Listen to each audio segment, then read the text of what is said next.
Hey, what's going on, my friends? It's Dave Sharpe coming to you here on Wake Up Legendary. I am thrilled to have our guest on this morning. I just got to spend some time with her at a recent mastermind. She's a teacher. She's a young entrepreneur. She's smart.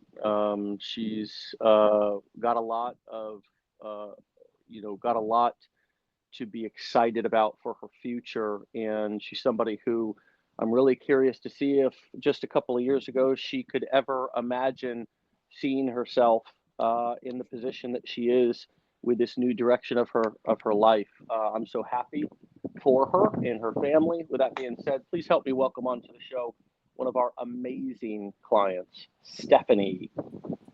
Hi. What's up, Stephanie? How are you, Miss Bruckshaw? I'm good. How are you? Good to see you. Good to see you. You too. Seems like just the other day I was, hanging out with you in Austin. How did you like that event, and what was your takeaway coming off of, I think, what was your first mastermind event? Yeah, it was. I loved it. I thought it was really cool I don't know. I was describing it to people as like everyone came out of their phones. Like I've gotten to know so many people through this experience, and it was like I already knew some of them because I talk to them so often. And then getting to meet people like I've had conversations with in my DMs, and like how many people knew who like I was and came and asked me questions and like, oh, we've talked. And I'd go back and be like, putting a face to people, like a real face, is a really cool experience. Like it's very different than just knowing them online, and how our relationship developed, like leaving from there and the conversations I'm having with people now, and getting to meet like the staff and the advisors. I just feel like, I don't know, it just like all came together even more for me. So it was a really, really cool experience. So if anyone gets that opportunity, I highly recommend it. I was really stubborn about it. I was like, I'm not going to a mastermind unless I'm speaking. So I didn't speak this time, but like I went, and I'm very, very thankful, and that I was able to do that. So, oh, I can't hear you. Oh, there you go. That's just because I muted myself. I Oh, wanted to make it. I wanted to make it a little awkward if I could. Um, I'm so glad you came because I also enjoy meeting people that I see on the internet or on my phone, right? And it's always a pleasure to do that, and it's always a unique experience to see people in the flesh. Take us back to when you started this journey. What made you start it? Why did you start it? And what did you do before this? yeah. So I was an elementary teacher for 8 years. I coached club volleyball for 5 years. So it's definitely in my blood to like teach, coach, all that stuff. But I was just really, really burnt out with the amount of work. Like, not that I'm a hard worker, I'm willing to put in the work, but the pay you get for the work, just the lack of kind of respect and the burnout that you just kind of get along with the profession. And I've just watched also my husband, like, we've been together since I was 24. I'm 33 now. So like watching him grow into his profession and just become like, the successful salesman and entrepreneur that he is. And I just still felt like stuck. Like my salary, I knew what it was going to be in 20, 30 years. And I wasn't happy with that. And I have the go-getter personality. I've always had it. I've always been like, even teaching, like I was everyone's go-to to get stuff done or to, answer questions. And so when I found this, like I could take control of that. Like I could take all of my skills that, I've gotten through going to college and becoming a teacher, but applying them to becoming my own boss and, not having to answer anybody and being able to put in the work and get paid more for it than I could put in however many hours I was teaching and grading papers and doing lesson plans, but my paycheck was never going to change. And I couldn't stand that. Yeah, I get that. I felt the same way in my job, although I wasn't a teacher, I was a construction worker, Yeah. and I felt the same way. So you had no previous internet marketing experience, right? And what was that like when you first started going through our education and kind of being exposed to these business models and these skills? What did your mind initially think? Were you skeptical? Were you excited? Were you like, hey, I'm willing to try anything? To take us back to that, and then how Yeah. did you then also bring it to your entrepreneur husband or sales, Yeah. kind of business minded husband as well. And how did that go at the very beginning? Yeah. So, gosh. So when I found it, I don't know, like I said this last time, like I really just dove into it when I found it because I was just so burnt out. Like I tell people like in my content and in my lives, like it was honestly like God saw how miserable I was and placed it in front of me. And a lot of people do have a lot of skepticism. Like I was skeptical of like, okay, like, well, I want to research what I'm putting my credit card into, right? But not the business model itself.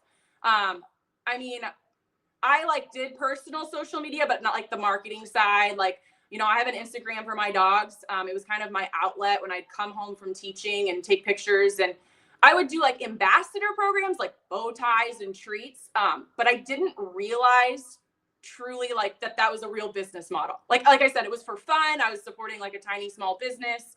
I spent more money than I actually made because, because it was just for fun and the exposure piece. But, when I started taking the education, like what I had been doing just on my dog's Instagram or like my favorite stores or whatever, like it just kind of blew my mind that's how it all worked. Like that's how they were emailing me. That's how I was getting all those messages. That's why they send coupon codes.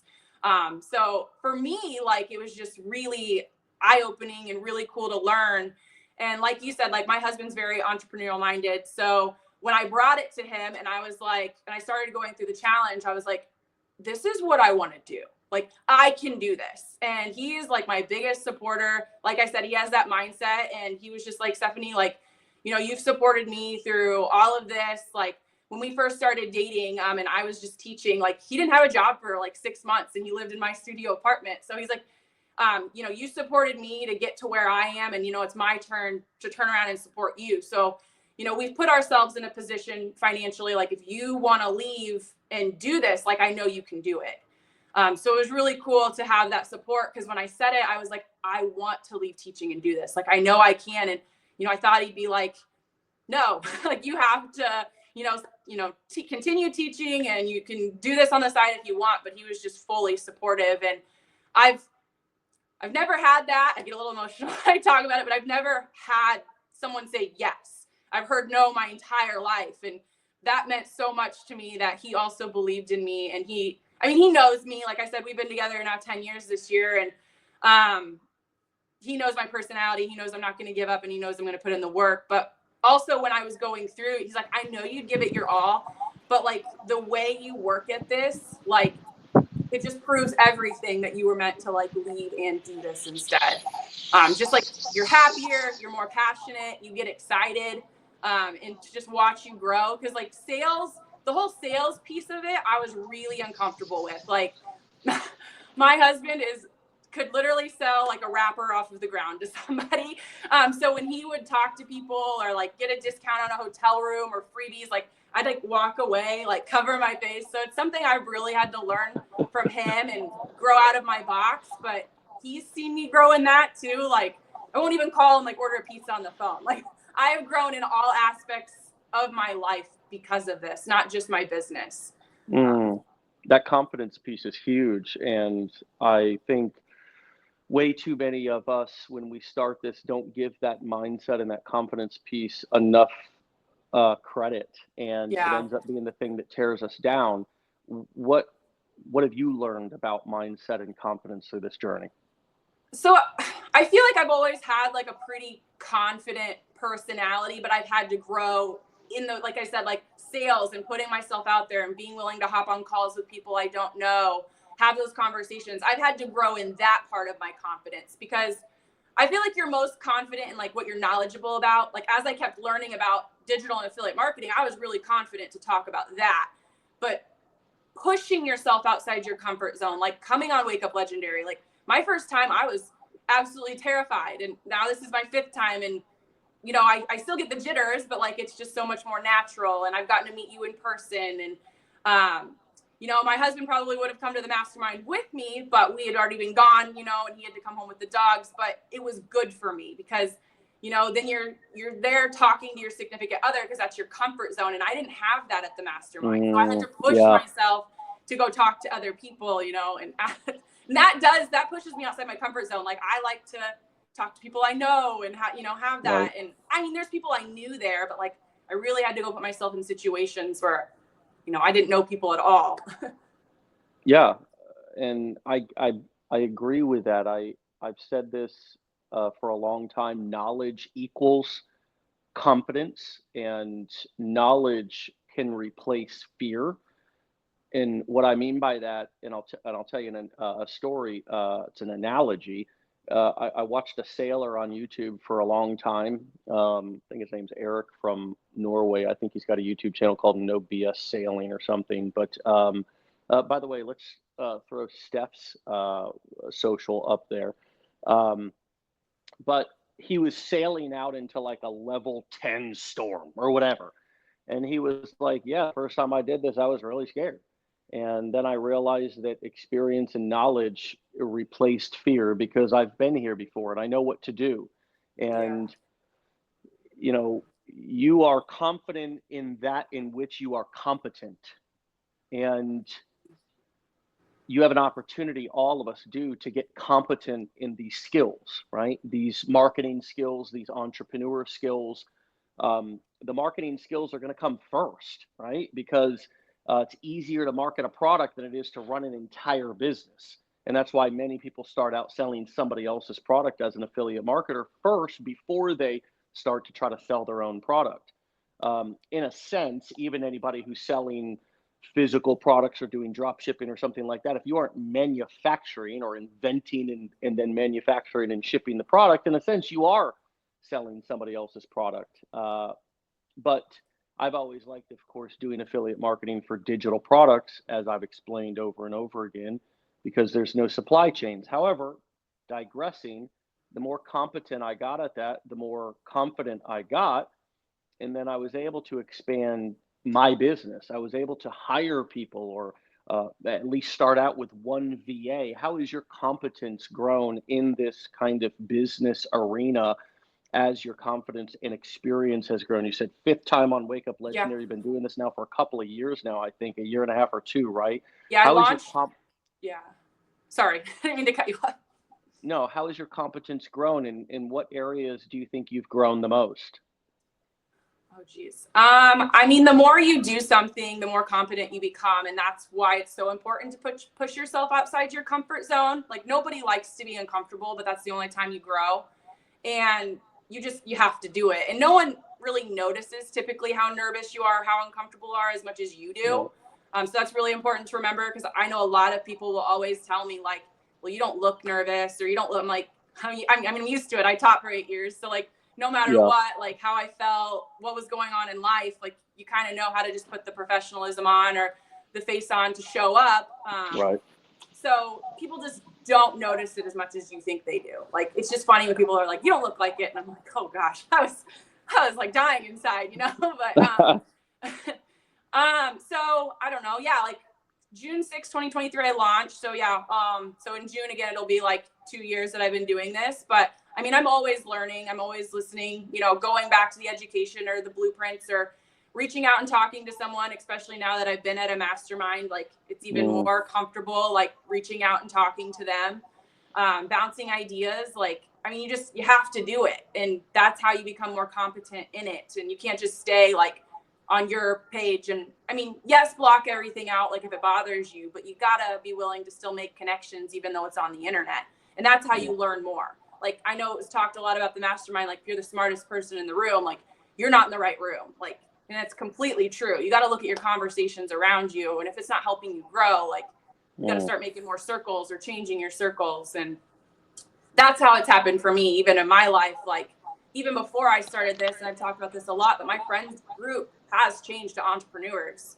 That was just happening because that's who my personality would, go to. And I just hadn't gotten there yet. And now I am. So it's just really cool because my friend circle's like that, my internet friend circle's like that now. And I love that for you, man. I really do. And I remember you saying that you had a lot of entrepreneurial friends, and, between you and your husband, you guys were interested in that, and I'm glad to hear that that's evolved and that's kind of grown, expanded outside of your local world, right? It's like, Yeah. I remember seeing you just at the mastermind a couple of weeks ago. Hank, I mean, you had people that you knew, because I could see you sitting with people, and then I it's 120 people, so I mean, I got to see everybody in the room, and people just got, you get more comfortable over the days. You're making friends. You start to get more loose. By Saturday night, we're dancing, we're partying, we're riding mechanical bulls.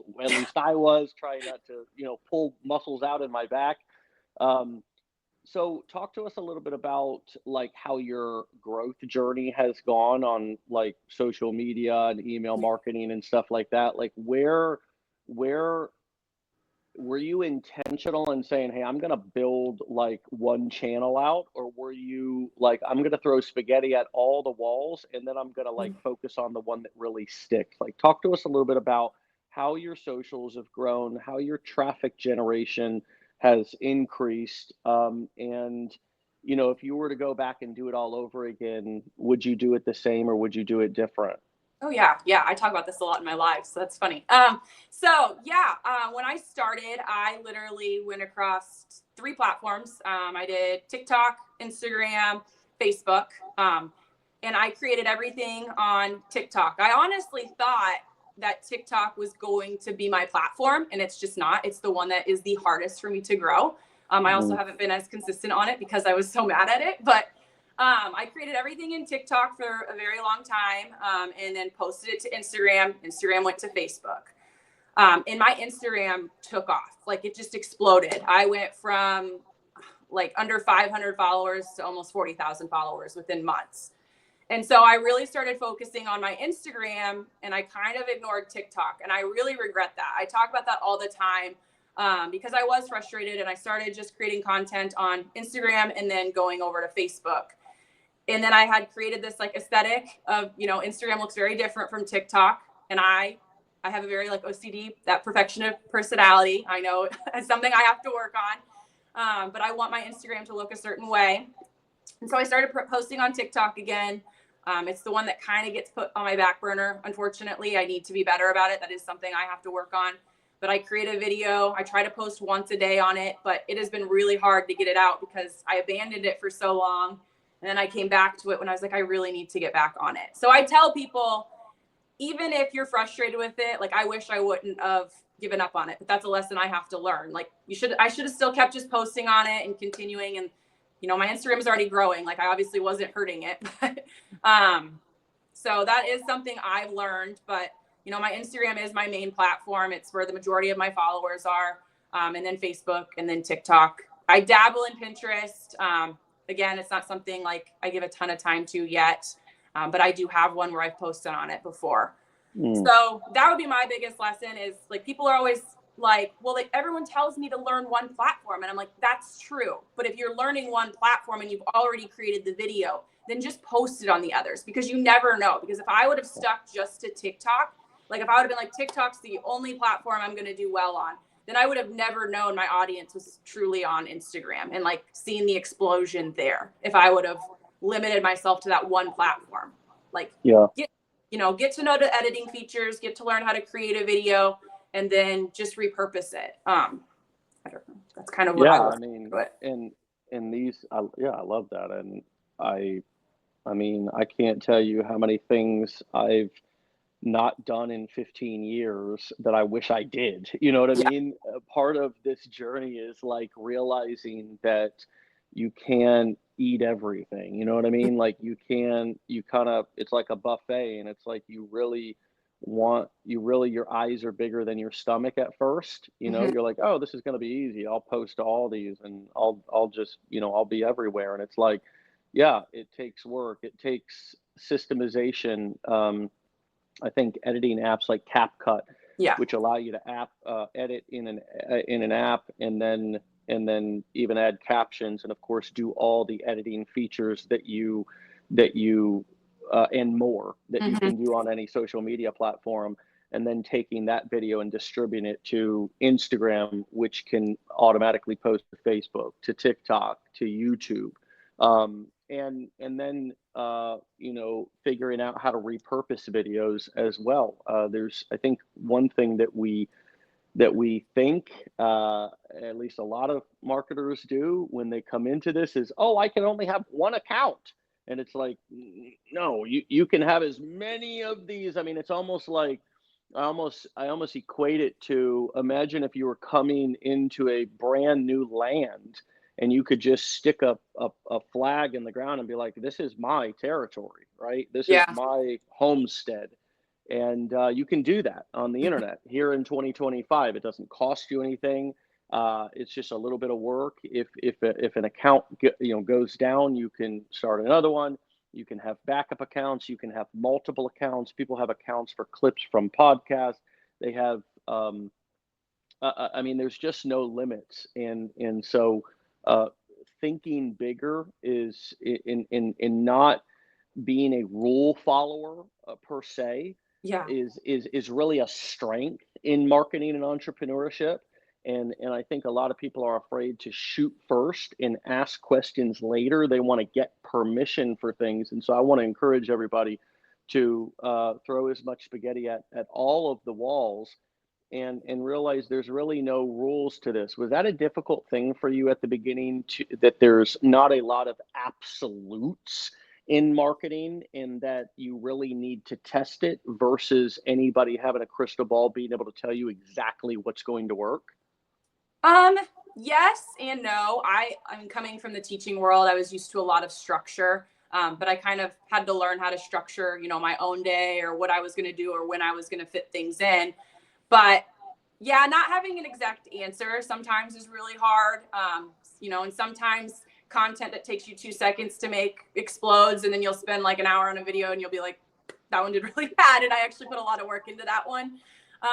Just like when you're first starting out, I've obviously gotten a lot better with content. I've gotten a lot more understanding and kind of knowing maybe where this video will go. Like, again, you still never really know, but I've definitely got more comfortable with the unknown. And it's helped, like you said, with repurposing content, like even having multiple of those accounts, like just recreating content that's already doing well, or reusing that video again down the line. Like, I do that all the time. Like, I had a video, like the text on screen that was just like popping off, and I recreated that, I think, 5 times within a week. Like, it said the exact same thing, and no one was like, Stephanie, you've already posted that. Like, nobody knows you already posted it, and it has different B-roll, and they don't even notice. Like, so break that down for us. You had a video that did really well, and you reused it 5 times. Was it the audio that, if you use different B-roll, was it the audio? Just the text. The text. So you put it was the message of the text. Yeah, the message of it. And you put that message over different B-roll and used it 5 times, and it popped off every time. Yep. Yeah. Even in carousels, like as a pitch is, if my husband's in it, like when people get to know you too, like it pops up even more. Like, my husband doesn't love to be seen, but I'm like my content does really well when you're in it. So like, I'll force him sometimes, or use pictures, and he'll be funny looking over my shoulder, like, wait, I'm in that. Yeah, you are. Like, so yeah, just using that same messaging, and then, taking more videos, getting more B-roll, using pictures, and starting to make carousels, like, and using that same message, because truly your message should be, pretty repetitive when you come to your page anyways, whether, you're giving value of something educational, or telling your story, or, giving something relatable, which I know we talked a lot about it, at the mastermind, of that relatable content. And even before the mastermind, because, I'm good friends with Ashley, like that was something we had talked about, and I implemented, and it truly, did change things for me as well. Like she talked about, because people get to know you. They're not just coming to this dry page just to learn. Like, they get to see your personality and your humor, or your sarcasm, or hear your story. So.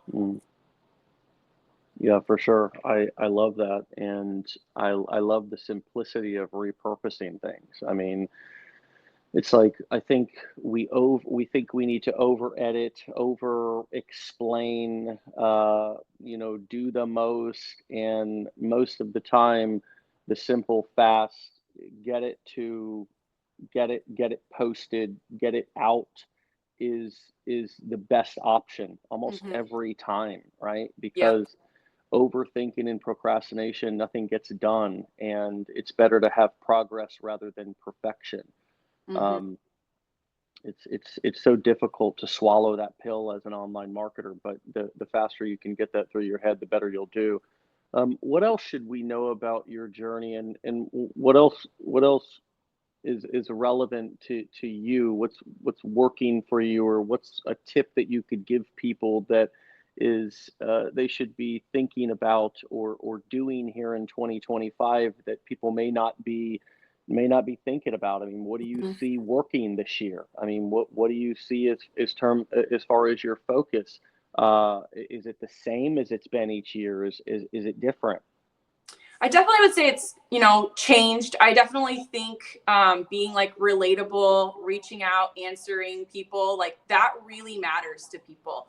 I feel like I get all the time, like, oh my gosh, thank you so much for answering me. Like, you have a lot of followers. I know you get a lot of messages. Like, it means a lot to people to build that like trust. And I really make a due diligence to like answer every single person. And when I'm traveling and stuff, that gets backed up a little bit. But as soon as I'm back or I have downtime or I'm riding in a car, like I am responding to people. I literally fit that in everywhere. And people need to realize how important that is. And even when I was growing in the very, very beginning, you're not getting as many followers as, I do today. So I was reaching out and, thanking people for following me and telling them about myself and, why did you follow me? Mm, Like, what makes you interested in learning about this? I need a And I hat. I'm think looking that's for a really hat to important for a throw. beginner.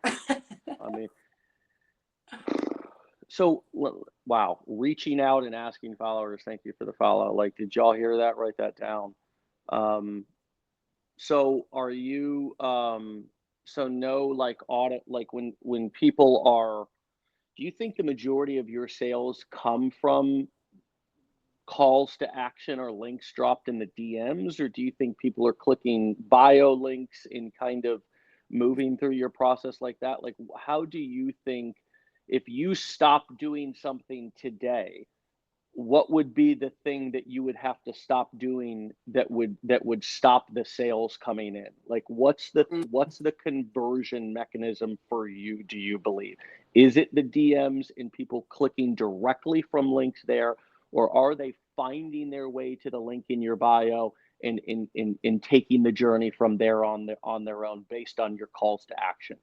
Yeah. Gosh, I think that's a variety, I think, and it just depends. Like right now, I would say I have a lot of people purchasing right away, which was surprising because you don't want to stop your emails because I will notice, when I go to move people in my email campaign, they opted in last October, September, like they have been in my email list a long time. So recently I've noticed a lot more, like I call them trigger buyers, that have just done it if I've had a conversation with them or my DM automation sent them to them. I have had to like refine my DM automation because I've had a lot of people that aren't reading. Reading's important to click the button and enter your information. So I've like, if you're having trouble, let me know, or the link in my bio, just because I don't know with privacy settings and stuff, if it was, affecting that button or whatever, but I've just noticed that a lot recently too. But man, email is so important. And I think people forget that even when you have a campaign, like sending out broadcasts and newsletters, Mm, that talk about what's going on now. Like, I had people purchase on Saturday because I literally had talked about, if I was still teaching, I wouldn't have been able to do all these things the past 3 weeks. And I included pictures of my life, like when I was in St. Martin, when I was at the mastermind, when I was in hmm. Phoenix, Arizona for the waste management golf tournament. I was showing my life and being relatable and just talking about how I was able to change that for me and give me that opportunity to do things I'd never be able to do. Mm. So email is really important too. And like I said, those broadcasts and those newsletters, because you get to stay up to date where your campaign kind of just goes through stuff you've already written and it needs to always be relevant. Like if they could go through it, but those broadcasts and newsletters make it more personable, I think. Yeah. So I've noticed a lot from those as well. I don't know. I know it's not a black and white answer. I No, just it's never noticing is. a lot of different things lately. Yeah, it never is. It's always a combination, and that's why having, all, I mean, that's really what marketing is about. It's about building contingency plans. What's a contingency plan? If they do this, or don't do this, I'm going to do this. Yeah. And one of the best pieces of advice I could give somebody about marketing is plan on your customer not doing the thing that you want them to do. Yeah, for sure. Plan on them not clicking the link, plan on them not opening the email, like plan on them not buying on their first, time or exposure. That way you have a backup plan, and a backup plan is marketing, Yeah. right? Because it's like, okay, now you get another email. Now you're on an autoresponder, right? Now you're Yeah. getting lots of emails, and now I'm also posting, and you're seeing me on social media, right? You're seeing me on Facebook, you're seeing me on Instagram. The contingency plan is that you're going to keep seeing me until you buy, right? Yeah. Because I'm not going to stop marketing, emailing, posting. And eventually people are, if we had the statistics, the actual data, we would all be blown away. But you can take the anecdotal evidence from your life and just think about, well, how many times did I have to watch or hear about something before I bought it? Right? A lot of times it's weeks, it's months, it's years, Yeah. right? Where you finally give in and you're like, yeah, or the message grows on you. And so I don't think, and here's another thing that I think, and I wonder if this is true for you. We get tired of our own marketing before our customers do. We get tired of emailing. We get tired of our same story. We get tired of posting similar messages. But Mhm. people need to hear the same thing over and over again, repetitively, repeatedly, before oftentimes they decide to buy. Do you feel that you annoy yourself or get tired of your own message story and have hesitancy to kind of keep um, beating people over the head with your message, um, and when in reality people, and we notice this, if you have a large audience, they're like, I didn't see that, I didn't Yeah. get that, right? I didn't see that. Do you wrestle with that kind of like, oh, I don't want to post too much or email too much, but it's sort of like the aggressiveness that you need to have, but it's not really aggressive, it's actually just like good follow-up. Yeah. And I feel like honestly, yeah, I do, but I feel like honestly, like the people who are interested in it, like your ideal customer appreciates it. Like I can't tell Mm. you how many times I've gotten emails like, Stephanie, thank you so much for that information. Like your emails have been so helpful, like, through this process of starting or wherever they're at. So the right people would be appreciative of it, like, and they want to hear it and they want the knowledge. Otherwise they're not your customer, and they'll probably unsubscribe or whatever that they're Mm. going to do. And like you said, even though you feel repetitive and you feel annoying, and sometimes I'm like, oh, I don't know, maybe I should say something different or change it. Like, don't change what's working. Like, change, just the things that aren't working, or that you're noticing aren't getting those results. And like you've said, like marketing is like the testing and everything. And, that can be frustrating when you're not sure. But the things that are working, you need to keep doing and you need to keep sending, because those same people will keep coming back and keep buying. And it's important. It's really important. Yeah. It is, and your story is awesome. I mean, we've got a few teachers in the community, and actually we have lots of teachers. But Yeah, I'm I was just gonna I'm say. just I was like, yeah I met yeah a yeah lot of them. yeah. Are you surprised by how many people are coming from seemingly mainstream professions into online marketing here in 2025?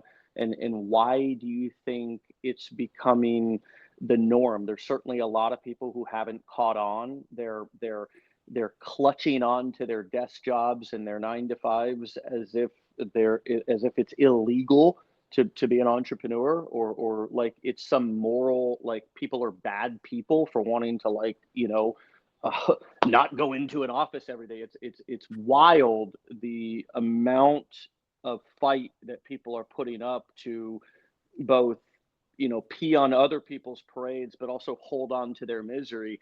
um are you surprised though, personally, at even with saying all that, like, And what are your thoughts on all of these teachers? And we have doctors, and we have accountants, and we have corporate executives, and we have construction workers and farmers and all this different kind of stuff, like coming into this online marketing entrepreneur world. Like, why do you think that is right now? And why do you think people still are not catching on to this and are so skeptical?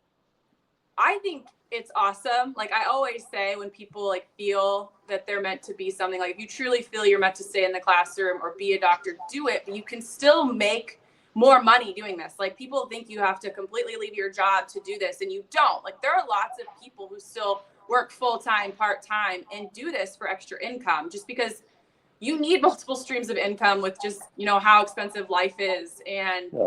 be able to support, whatever it is you want, or your family's, dreams, desires. And so I think the people that want more and are willing to do that, it doesn't surprise me that they're jumping on it, because it is such an opportunity. And the generations below us are so technological savvy that it's only going to get bigger. I think people miss that. They always talk about it being oversaturated. Like, you guys, these people aren't going anywhere, and we're only getting more of them. Like the kids, like, when I taught 5th grade, how good they are on their phones. And I talk about this all the time. Like, I'm so embarrassed. I don't know if that's the right word, but like when we do projects and it'd be like, well, what do you want to be when you grow up? And kids talk about wanting to be TikTok stars or athletes. And, again, embarrassed to say, like, no, what do you really want to do? And it's hard because I am that person now. Like, I make money on TikTok and Instagram. And so it's funny when my students will find me and they'll be like, hey, what the heck? But yeah. And so I think when people are scared, honestly, it's kind of like a perfect conversation, because I had a comment on my Instagram the other day, and it was like, the woman was the breadwinner, and her husband could stay home. He's a doctor, but he would think it's a waste of his degree. And I don't think that's true. And I think that stops people, because you spend all this money on your education. But, I have a teaching degree, and I still use those skills I took from it. Like, I still built relationships in college. I still got skills that I can use. And so can anybody in any other profession, because that would be kind of your niche, right? Like, pulling over what you've gone to college for and gotten a degree in can also be pulled online. And like I said, you can still do it on the side if you're, wanting to stay in that specific profession. But I think people need to move past that. Like, I went to school for it. I have to use my degree. I'm stuck. And when you go into teachers, and I'm sure in any profession, a lot of teachers feel like that. Like, what else can I do? I'm a teacher. I have a teaching degree. Well, a lot of things. You just have to be willing to go find it. So I think that's a mindset that people have to overcome. Is it's not a waste. Like, it's part of your journey. It's part of your story. And money gets spent everywhere. It comes and it goes, and you can always make more money, but you can't get back your life and be miserable at a job that you hate. You don't get back time, so miss that. Kay said, and people, I broke up with my boyfriend and my best friend on the same day last fall. And while it was hard at the time, it was almost immediate relief to eliminate the toxicity and negativity that was weighing me down subconsciously. Wow. Yeah. Okay. That sounds like a huge decision, a scary decision to break up with your best friend and your boyfriend. And thanks for sharing that there was light on the other side of that. Sometimes your circle has to get so small it becomes a damn dot in order for you to grow to that next level. And you're certainly going to lose friends, and you're certainly going to find out that some people, some people love is not as unconditional as you thought, but we're certainly glad that you're here. Yeah, man. So much love and feedback for you here. Steph, you're a rock star. I love talking to you and hearing your story, and I can't wait to continue to work with you and do everything that I can to help boost your business and have you grow. And I see, lots of amazing ways for you to continue to contribute to our community in the future. I hope that you'll continue to stick around, because I know you're you're getting really famous and you're getting really popular here. And I just want you to still remember about the little guys when you Yeah. grow up, okay? Of course. No. Seriously, thanks for coming on again. Look forward to talking to you in the near future and having you back on the show whenever Of you course. say yes. It's always a pleasure, and look forward to hopefully seeing you on a legendary stage in the near Yeah. future as well. I would love to. All right, Steph. Well, I'll talk to you later. Stay legendary, my friend, and we'll talk to you soon. Yep. Thanks for having me. Bye. All right, bye-bye. All right, my friends, you can find Steph Bruckshaw over at Teacher to Marketer on TikTok and Instagram. Total rock star and somebody who is just consistent and has really turned this journey into a new career for herself. And it cannot be and is not. There's nothing better. There's just nothing better than seeing that. So, congrats to Steph. Congrats to her husband, and thanks for being on for the 5th time. Wow, can you imagine that, my friends? 5 times on Wake Up Legendary. That's one of the cool things about this is watching people's journey over the months and seeing how they grow. There's nothing more real than this, and there's nothing more authentic than this. There's nobody who is showing this much of a transparent journey of people's success. So revel in it, and I hope that you're inspired by it, all of you watching, because it's really freaking powerful. If you guys want to get started with our education or get started with a challenge, or we have 2 challenges. We have a marketer's challenge and a confidence challenge. We realize people need both in this game. Go to legendarymarketer.com/enroll and get started there. If you need accountability help, you can, or you want to jump on a 30-minute call with our team to help clarify your business plan and help you get started, you can go to legendarymarketer.com/dirty30, and we will get down and dirty on a call or Google Meet with you and analyze your business plan and give you feedback about your messaging and tell you about some of the programs we think may be useful for you. Specifically, a lot of people are looking for accountability coaching during this process because there's so much information but so little accountability. So go to legendarymarketer.com/dirty30 if you want to set up a free call with our team. Again, Steph, thank you so much. She's over on TikTok and Instagram at Teacher to Marketer. And we'll see you guys back here tomorrow for another episode. Get out of here, my friends. Peace.